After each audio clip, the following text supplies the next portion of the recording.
Welcome to the Brady Marcs Podcast with your host Brady Yashia from Brady Marcs Buyers Advisory. Enjoy discussions with a variety of guests and pioneers from diverse backgrounds, each sharing their unique perspectives on property, business, industry, and more. I'd like to introduce you to Monika Tu, a passionate philanthropist and successful businesswoman. In the business world, Monika excels as a top real estate seller, moving over 300 million in properties annually and earning recognition for her achievements, including the national top luxury property sale in 2019. She's also been honored as one of the top 10 Chinese entrepreneurs in Australia and has been a finalist for prestigious awards like the EY Entrepreneur of the Year. She's known for her fundraising efforts like the Vinnie's 2018 CEO Sleepout and her support for causes including the International Committee of the Red Cross, along with being awarded the Benefactor Award by the Governor General for her work with the Children's Cancer Institute. Monika's impact goes beyond business. She's admired for her leadership and influence, winning the Robb Report PFI Awards for Property Agents and Advisors in 2020. It's a privilege to chat with Monika, whose story is inspiring both professionally and personally. Monika, you're not only an inspiration and a successful, influential businesswoman, you're also an incredible human being, and we're so excited to have you as our first guest of the year. Thank you for being here, Monika. Welcome. Thank you so much for having me. First guest of the year, yes. A very special guest, I might add. Thank you. So it's an absolute privilege to be speaking with you, and I'm sure the listeners are going to get so much out of our conversation. I have so many questions, but I thought I'd start at the beginning. You immigrated to Australia in 1988, which is actually the year before I immigrated to Australia.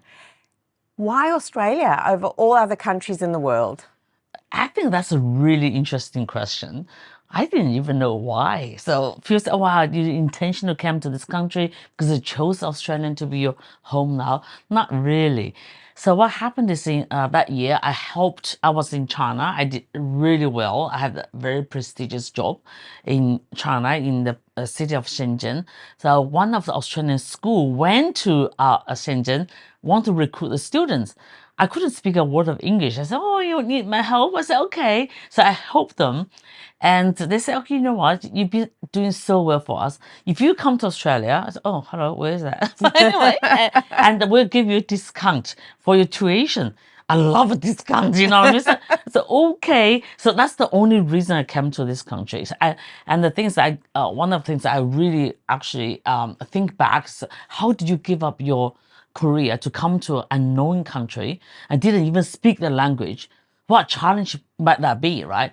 Huge. So, but I'm proud of myself. I took the challenge and I started from zero, kind of like from a top job to zero. And I look at, I'm now after 36 years, and I think I'm doing incredible job. I hope that my great story will actually inspire a lot of people.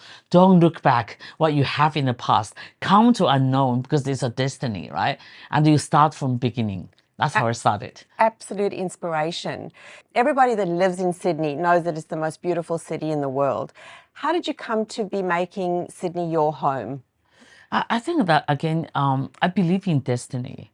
So sometimes opportunity come to you in front of you. You just have to grab it and you work the hardest and out of any situation and any challenges, and you just made it, right? I never knew and I would be like an entrepreneur, and I never knew I actually in real estate. I never know I will be speaking to your guys in English, right?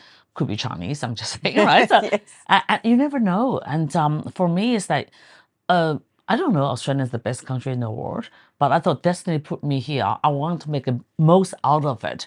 I'd be very fortunate. And Sydney becomes such an international city, and look at the harbors, look what we have achieved. And yeah, I think I just grabbed the opportunity and to work the best and never look back and just embrace whatever come to my way. It was meant to be. It's meant to be, yes. So you talk about coming to Australia, not speaking a word of English.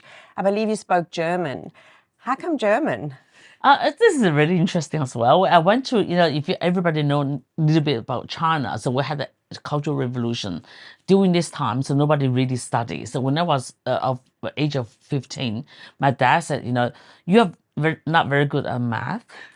You're not very good at anything. So the only thing I'm good at is copy people how they speak. He said, maybe you should learn the language. At the time, I have a choice of English, Japanese, German, French, or any other language, Arabics, right? Maybe I should choose Arabic because I'm married Arab, just saying, right? But my dad said, if you learn German, maybe you get a better opportunity to get a job after your graduation. So everybody speaks English, right? You might end up to be a teacher, but Germany is such an advanced country.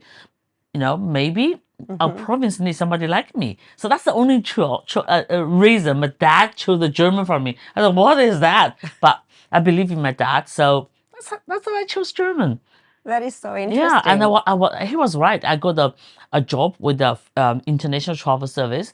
I got a job with the Foreign Affairs. So I was the only German interpreter in my province. So I was hot property. He was absolutely right. You clearly have always had a very entrepreneurial mindset. How did you go from humble beginnings, washing dishes, to being so successful in the IT industry? This is really interesting, because I never knew I have an entrepreneurial ability or mind, right? So I didn't even know, in China I was an interpreter, like and I come here I was like a student. I start washing dishes, babysitting, and I didn't know, and until one day somebody said, come on, work for me, because I couldn't get a job, just saying, right? The English sucks, so bad, right? And one of my friends from my like a really old friend from China, he said, come on, work with me. I said, okay, so selling what? He said, we're selling floppy disks, right? I thought, okay, I got no choices. I just have to work. And I start selling. I said, wow, actually, I can sell. Okay, I can sell. And the company closed down. I got no other jobs. I said, okay, what about take the floppy disk to the market? If you read my book, right, it's called, hashtag never too much. Just, it's on Amazon, by the way. Hashtag never too never much. Too much, right? Yeah. I said, okay, just, let me just take the floppy disk, selling on the weekend market, because literally I got no choices. I was doing so well. But while I was selling the floppy disks, I never think I would end up always to be in the market, because that was really good money or whatever, right? I thought, okay, maybe, I can run a business. That's how it started. I didn't know that. But if I look back, so my grandfather actually, he was one of the most successful businessmen before the revolution in China. Maybe I took from him, I don't know. So you never know who you are until you grab the opportunity, working hard on it, you find your talents. Okay, I cannot just be a interpreter. I can be an entrepreneur. I said, that's how I started. I don't know. I didn't know. Yeah, and also your intuition. Yeah. You went with your gut feel. What influence have your parents had over your career? I think if again, not a lot of people know what's happening in China, Chinese histories, right? So, during my time, when I was growing up, there's no business, because, we're communists, right? So whatever is yours is mine, we work, get a job, that's how we live. But one thing my parents give it to me, I think that's why I could share with whoever is listening as well. So they give me a security. So one thing they said is like, you go, if the opportunity comes, grab it, work your best. If you fall, it's a fall. We're here to catch you. If you fail, you always come back home. So we're here for you. That's why anything comes to my way, I go grab it. And of course, I'm not grabbing any opportunities. Something, is good, or could be a future for me. Yes. And talk to my parents. They say, go have a go. And then we're here for you. So that's the best advice ever I got from my parents. They give me the security and the love. It's brilliant advice. Yeah. So my kids have always been around real estate, because real estate is not just a career, it's a lifestyle. Your daughter works in the business. Yes. So is she working in the business because she's always been around property? Never. I've never been around properties, right?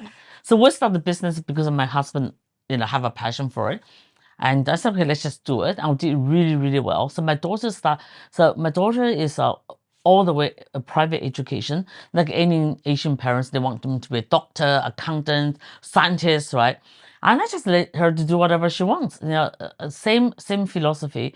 If she fall or fail, so we're here for her. So I give her that security and lots of spaces to grow. And she studied PR and marketing. And she went to study at the Bond University, come back and work in the PR and marketing for probably a month. She said, it's not for me. I said, you know what? Go out to find a job. I said, what about I give a go in your business? And she came to work for me.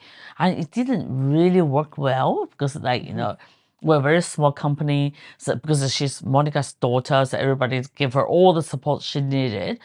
Somehow it's not her fault. Maybe she didn't feel like appreciate, right? Because everything's just there. She's the only daughter. And I said, meaning you really should go out there and find a job for yourself. You can be real estate, PR, whatever you want to do, right? And she went out there to find a job in real estate. Her friends, introduced her to another agency. And she learned so much from the agency. She learned, from her the principal, work as assistant, like doing the legworks, very good. One day she come back and said, I want to go to China and study Chinese. I said, yeah, you should go, should do it. Before she went to China, I said, what about come and help me a little bit because it's COVID, right? Yeah. And she came back, giving me a hand, and she's doing really well in that space. Yeah. That's fantastic. Kick him out. Learn from somebody else, right? Yeah. Absolutely. That's my philosophy. So both your husband and your daughter work with you. Yes. Do you have any tips for the listeners on working with family? Oh, actually, let's put it this way. So I work with my husband. She doesn't work for me. Somehow I think I work for him, because it's his passion. It's not mine. But look at what I did, right? So we work together. Even my daughter, I said, you don't work for me. You work for yourself. Okay, so real estate is traditional family business. So we're here to, our family to your family is, let's help others, but you work very much independently for what you're really good at. I'm good at marketing and sales. My husband is really good in operation. Mei is very much by herself and working with her team, and we're here to support all of them. So, what was the question? So do you have any tips for the listeners yes. about working with family? So working with the family is always challenging. So I worked with my ex-husband, in the IT business, and but now even we're not family anymore, but we're still business partner. And I say that as a business unity. So we, even though people growing apart, but we're still together. Yeah. Okay. You have to have a very clear distinction, so what is the boundary? Sometimes you cross the boundary because a family, you tolerant of some wrongdoings. Now in my company, no. So Mei works here. She's my staff. Okay, my husband working here because he's my business partner. But at the home, we're family. So you have to have really clear boundary. And so then you can have your staff working around you as well. Yes. If something is wrong, we have to acknowledge it and they need to change. We don't really care. They're my daughter or my son or my husband. No. So very clear. So this is the way we work together. Of course, I asked my daughter, can you come back and move in with us because we've got a big house? He said, no, I don't want to work. Live and work together. I said, no, it's wrong. So please come back to save some money, right? But again, we try to not to talk too much of business at home. Home is a home. It's really hard to manage, but I think it's manageable. Yeah, that is brilliant advice for the listeners. Every successful person has a story behind them. You started Black Diamondz in 2009. Could you please tell us how it all began? So at end of 2009, my husband said, you know what, let's do something. I said, oh, what to do? Seriously, I want to retire, right? And but I love my husband. I think sometimes it's about how to, helping each other, to complement each other, and to support each other. If you really want to do real estate, and we have to do it. So it's the number one reason, right? Because of him. Yes. So I didn't want to do it, but because of him, I sacrificed myself to do it, right? So, and then what we do is because it's just, market is just so competitive, and how can you enter a new territory? Literally nothing about it. So for me, I think most important things, you have to find your niche. Okay, for people like I'm this year 62 years old, right? I have something I have I'm to just happy. stop you there and say you look amazing for your age. Thank you. Thank you so much. You have to be happy because I'm happy. If I start a new business, I have to be happy. What makes me happy is about helping others. So we sit down with my husband, Jad. I said, look, what about we build a business unlike any other real estate agent? So what is the purpose of doing that? To helping the new migrants, helping people to not just buy a house and to find a home. Yeah. That's the purpose, right? Yeah. And of course, I'm Chinese. and the best people I can help with is Chinese. So that's why our market is very focused on helping the Chinese find a home here. Yeah. But who's going to find a home here will be the new migrants. So then we develop this concierge service to helping them not just selling the house, to help them integrate into the community, and by maybe giving back, by helping them to fund the schools, any services they might need, right? So this is the whole purpose. For anybody who wants to start a business, this is my advice is you have to find a niche market.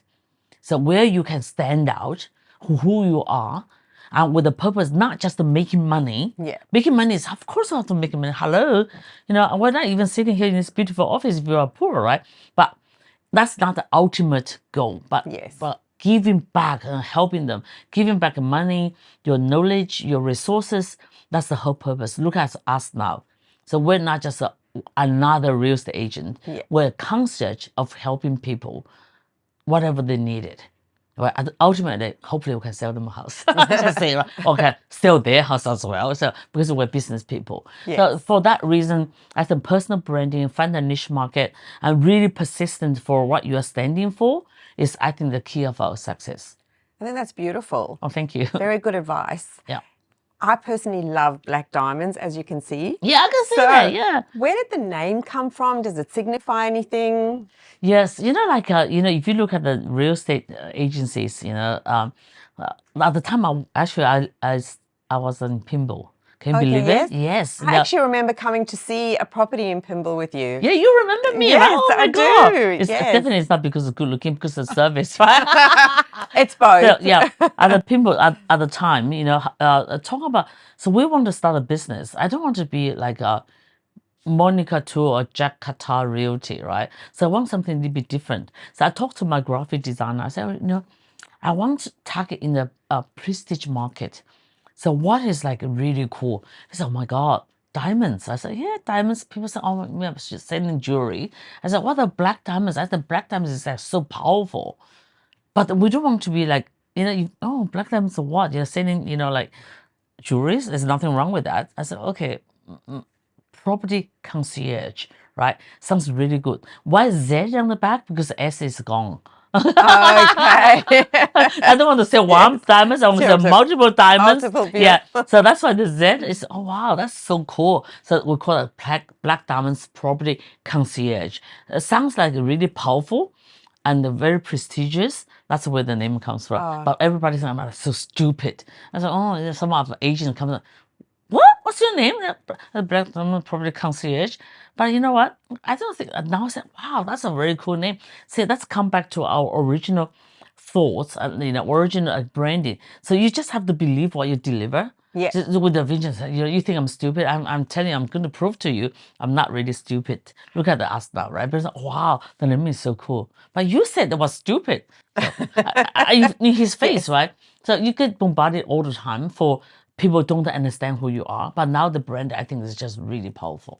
It is exceptionally powerful, and you are very recognizable in the property arena, not only in Australia, but worldwide. So it's 100%, a huge credit to you. Oh, thank you. Thank you. So you mentioned that Black Diamonds is not just a real estate agency, but you're a property concierge. Yes. So just to reiterate to the listeners, you not only find beautiful homes for people that immigrate to Australia and also the locals as well, if there's local people that come into your properties, but you find schools. What else? How much further will you go for a client? Okay, I think, just imagine, you're migrants as well to this country. When you come here, what do you need? almost like everything. So you become, you hopefully you found a trusted advisor to advise you how to live, how to live in this country, right? So you're luckily from, I guess, from South Africa. South Africa. You speak English, right? Yes. Others people don't even speak English like me, right? So first of all, so if you need some help in the language, so we're here to help you. If you want to find, from best restaurants, okay, to I want to give back to the community, right? How am I going to do that? So just give you a quick example. I was called this morning by Ascom School, in eastern suburbs. They found a lot of like new parents are challenging to come to be in the community. So how can I help them? So I become ambassador for Ascom after all these years. My daughter left about 8 years ago. It's such a privilege to go there to help the new parents to understand school systems. Because in China, we don't have to help with the barbecues. You don't have to go to Saturday sport and provide all the service like servicing other parents or kids. This is so new to them. So I'm here to help them to understand. Okay, this is different. It's a new country. Yes. And this is no good and bad. It's just for you to know. So if you want to be involved in your children's school life, that's how you want to do. Okay, that's what I do.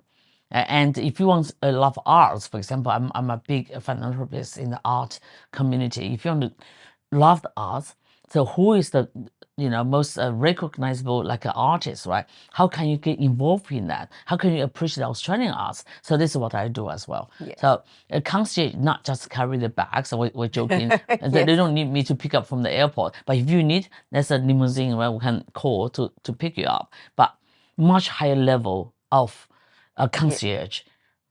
Much higher level, the level you cannot even believe.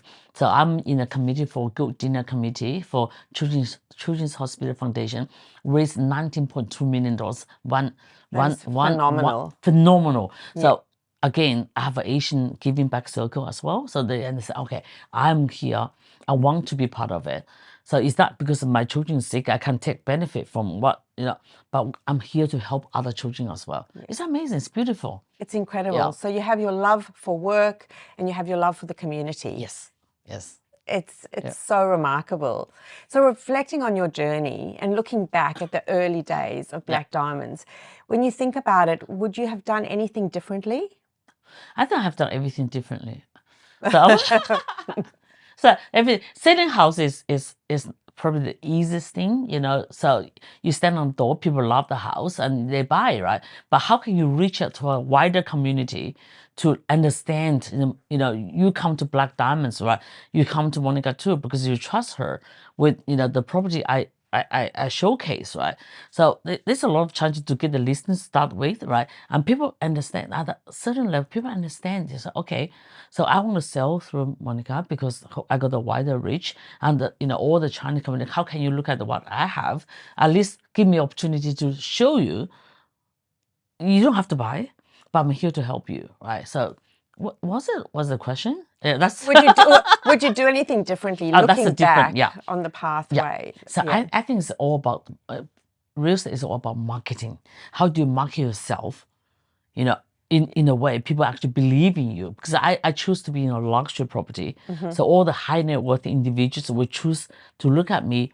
Why you think, it's not because you have a Birkin bag, you're luxury. It's not like no. That's one part of it, right? So do you watch the Lux listings? Yeah. Yes, we're going to talk about I have intend to have a Birkin. Because you're rich, you're successful. Yes, but it's not all about money. It's about wealth of love and giving back. This is what I try to build up. So you can see we have the charities in Lux listings. People say, wow, really? Yes. We're not just a real estate agent, right? We're here to help you. So that's how I built that community to believe in you. I did it very differently from any other agent, I think. Yeah. And you've done it so well. Yeah, thank you. In a male-dominated industry, what challenges did you face and how did you be able to break away from them? Is there any advice that you've got to give to females looking to break into the industry? Yeah, that's a really good question. I just had the meeting with another phenomenal a female real estate. She's absolutely amazing, but she was about to give up. She said, you know what? Every time I went there, so I lose to the male. Because I said, you know what? Maybe you just want to be a male to compete with them. Of course, they're male, right? So you are female. So for what we have to do, we just have to showcase our femininity. So we're female. We're much more powerful in many ways than male, but male are powerful, right? So, but we have our own strength. So we're mother, we're wife, we're multitask, we're more thoughtful, we're more nurturing. This is our power. This is soft power. We don't have to be in the room to compete with other male with what we don't have.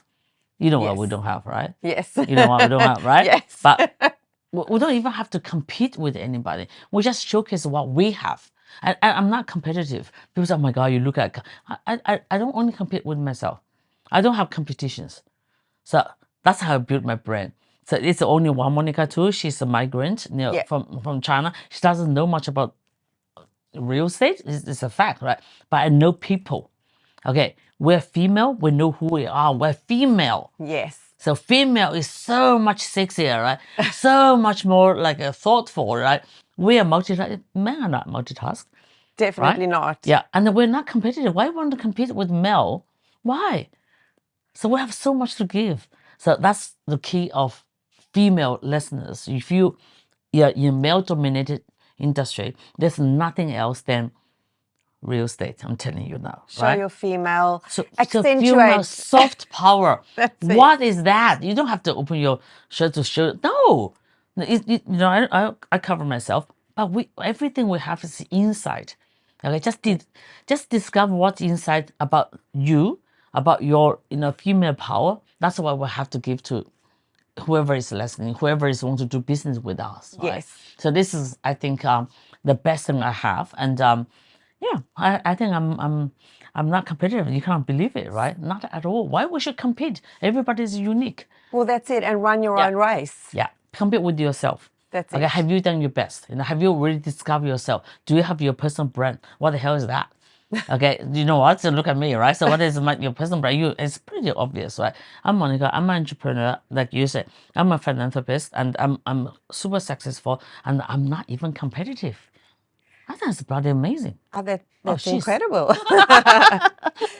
Today, Black Diamondz is a prominent player in the marketplace. So I know we've spoken about what you've done, but is there anything else you want to say that attribute to your success that has led you to being ahead of the pack? I think one thing is for everybody, right? We really we need to have just look in the mirror, look at ourselves. So what do we want to achieve? So what is the ultimate goal? That sounds a bit, ultimate goal. Yeah, if you don't have that goal, I think you probably will run to the wrong path, right? Yeah. So I really believe in pyramid. If you have that goal, in between of your journey, there's lots of challenges, a lot of roadblocks, right? Lots of barriers, right? But if your goal you set is not just about money, you cannot go wrong. Yeah. You just can't. Right, so if it's ultimate, I want to give back to community. What bloody thing can go wrong? I can say some wrong things, poor English, Chinglish, whatever that is. Chinglish, right? I like that. But people will forgive me because that's what I know my goal. Yeah. I make mistakes all the way. People like me, hate me. I don't give a shit, right? So, but my goal is about giving back. It cannot be wrong. No. So I think everybody have to set a goal. Hopefully that goal is not just about money. Yeah, so I think we cannot go wrong. Yeah. Absolutely not. So do you have any property tips for the listeners?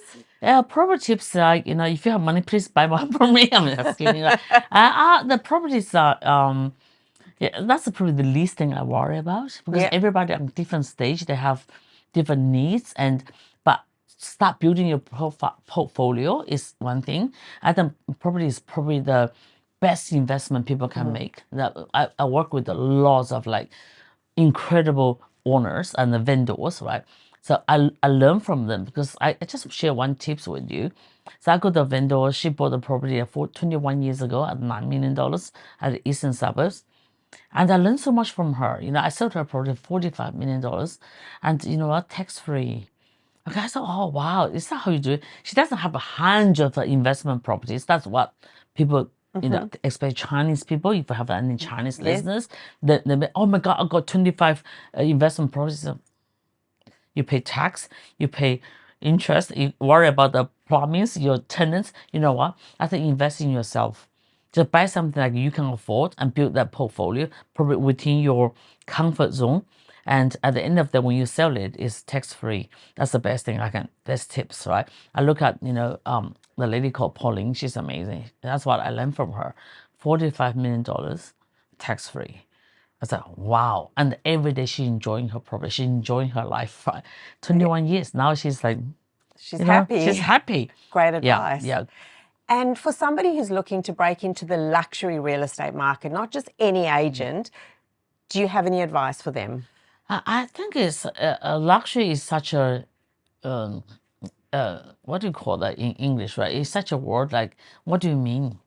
What do you mean by luxury, right? I think one step at a time. So if you, this is I think I share my personal story with you. Yes. So please. the first property we have, so one of the a developer invited me to sell his property. But I didn't never have any listings. Then Mr. Zhao said, "Oh my God, wow, you look great. I know you can sell, right? Come on, sell my property." I said, "Where is that?" It's Canterbury. Okay, at the time, end of 2009, $400,000. And I walk in there, I drove my Mercedes, the 500, now it's BMW, I'm like Rolls Royce and things, and, Yes. I want the, and the guy come to see, oh, I love this property, blah, blah, blah. So we sold it. And I said, can I go? He's Vietnamese, background. I still remember him. He went there, he grabbed his check. I said, Monika, is that your car? I said, yeah, this is my car. This is my first ever property, right? He said, oh, you're too expensive. You charge too much. I said, excuse me, what are you talking about? I said, your car. I said, my car. I didn't make money from this is my first property. I didn't tell me the first, right? And he refused to buy because I have to give him a discount because I have to make too much money because I can't afford a 500. I said, no, this is so wrong. But it's a wake-up call. I think I'm in the wrong industry. I shouldn't sell 400,000. I should sell $4 million at a time. So by saying that, don't think, how do you crack into luxury property? You really have to understand what market suits your current status.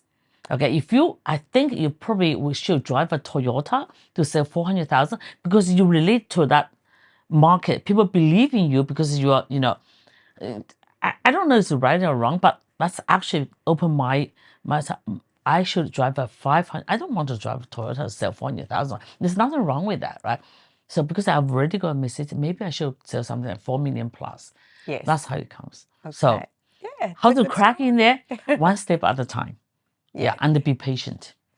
Patience is so everything. important. Yeah.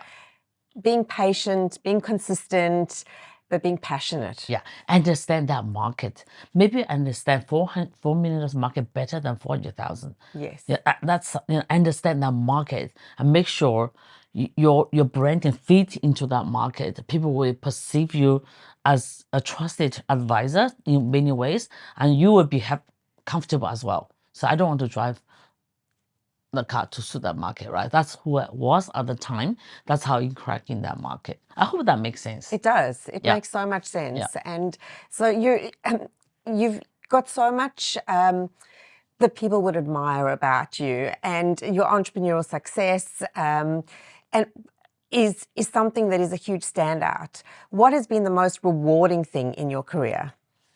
Most rewarding thing in my career is that award from a government general.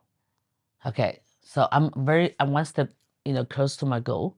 Okay, when I was called, I said, okay, you come and receive an award in the governor house, and that's the biggest award. I said, wow, me, right? I just regret I didn't share my story because I was like overwhelmed by that's the biggest award. That's just a piece of paper, but that means everything to me.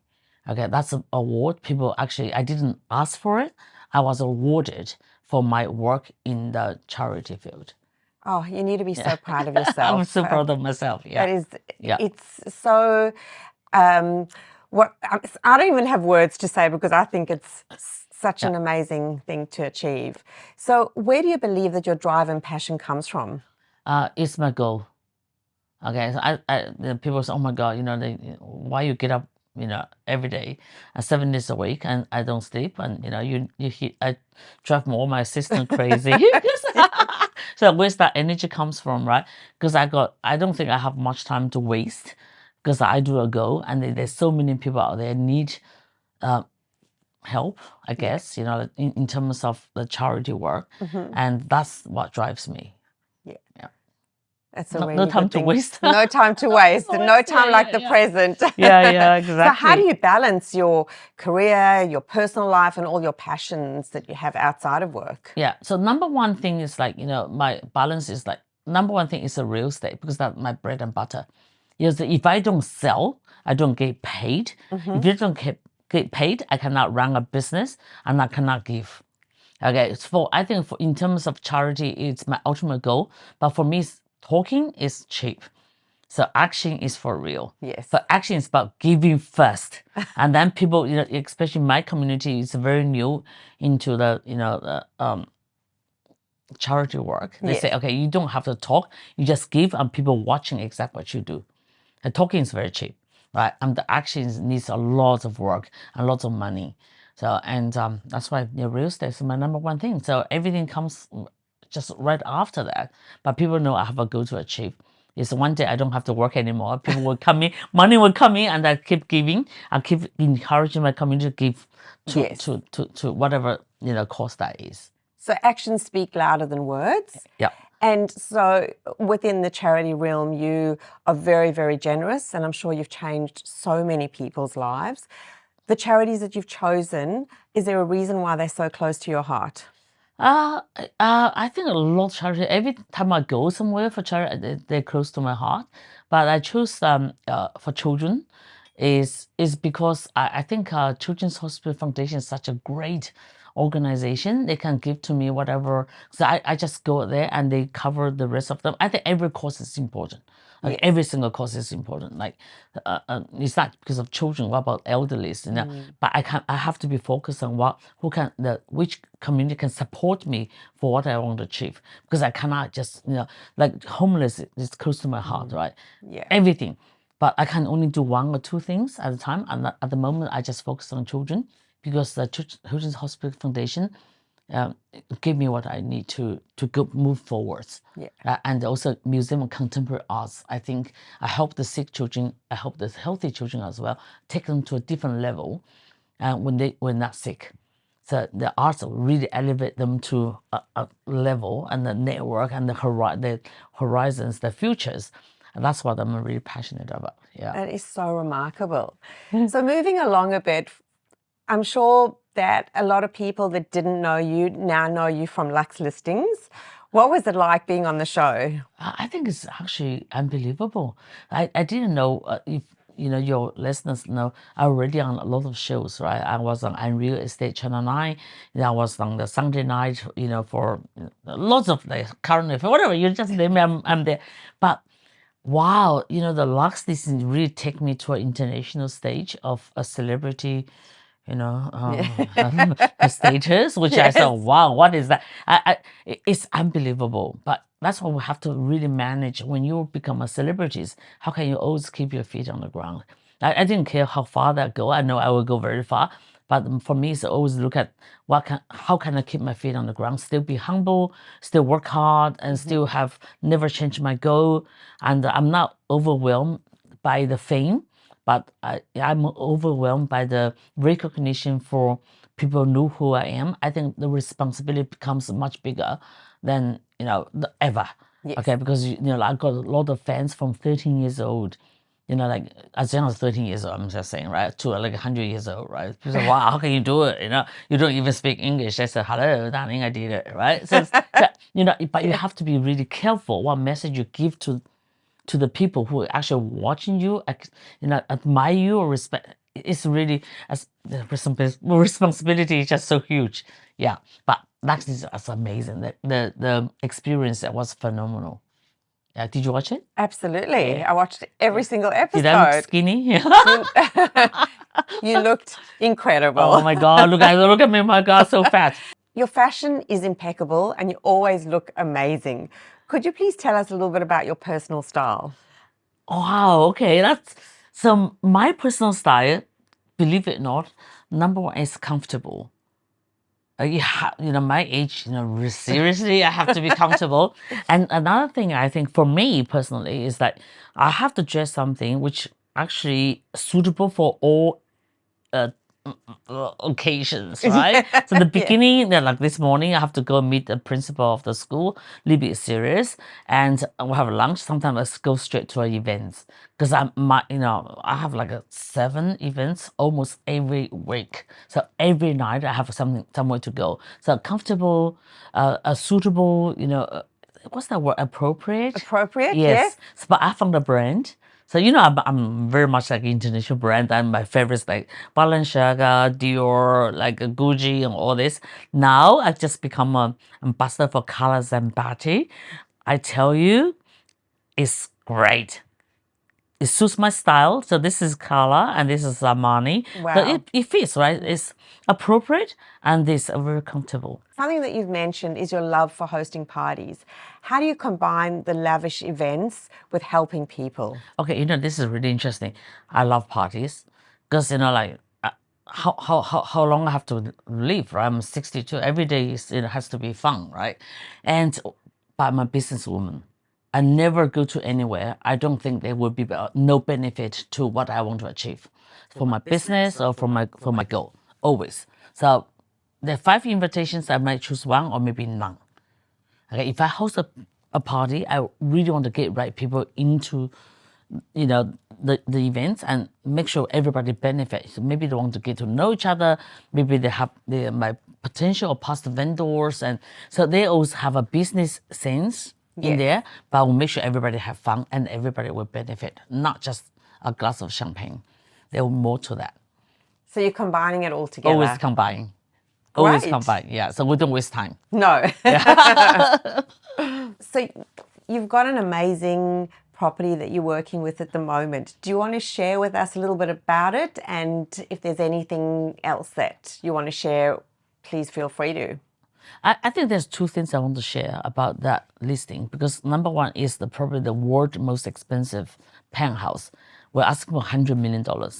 And it's just the quality is incredible, and it's world class, and the views, and over 850 square meters. If you're a buyer, we're happy to show, right? So, but what is important to it as a journey, as a real estate agent, as a female real estate agent, is where we come from. Remember when I mentioned about $400,000 contemporary apartment? There's nothing wrong with that. To $100 million listing. Look at the journey.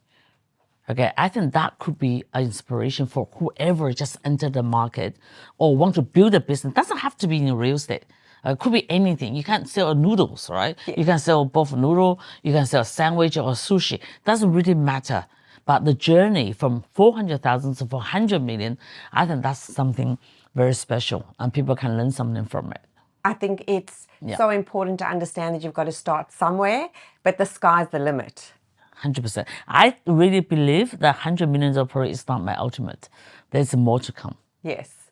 Well, I'd love to see that property you're talking about. 850 square meters is huge, and views would be incredible for me to come and have a look at it. Yes, we'll have to qualify you.